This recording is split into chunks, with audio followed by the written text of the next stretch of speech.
Hello guys, আসসালামু আলাইকুম। আজকে আপনাদেরকে নিয়ে এসেছি সিরাজগঞ্জের নওগাঁ তারাস থানায়।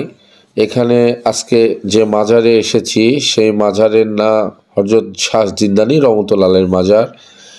ইনি ভারতবর্ষের খাজা উসমানী হারুনি রহমতুল্লাহ আলাইহির ওস্তাদ এবং খাজা মঈনুদ্দিন চিশতি রহমতুল্লাহ আলাইহির ওস্তাদ খাজা হযরত উসমানী রহমতুল্লাহ আলাইহি।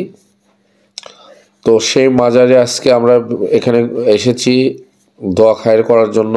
আমরা দোয়া খায়ের করলাম এবং এখানকার পরিবেশটা অনেক ভালো এবং দেখতে খুব সুন্দর। ভিতরে একটি পুরাতন মসজিদও আছে, সেখানেও আপনারা ঘুরে এবং নামাজ পড়তে পারবেন এবং এই মাজার জিয়ারত করতে পারবেন।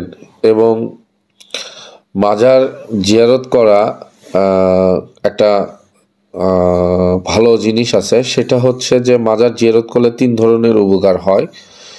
সেটা হয়তো আপনাদেরকে আজকে বিস্তারিত বললাম না, অন্য দিন বিস্তারিত বলবো।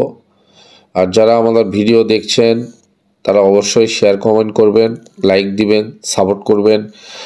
ভবিষ্যতে আপনাদের সামনে আরও ভালো কিছু নিয়ে আসার চেষ্টা করব, আরও ভালো কিছু তথ্য দেওয়ার চেষ্টা করব। এই বলে আমি আমার কথা শেষ করলাম। আসসালামু আলাইকুম ওয়া রাহমাতুল্লাহি ওয়া বারাকাতুহু ওয়া মাগফিরাতু ওয়া জান্নাতু।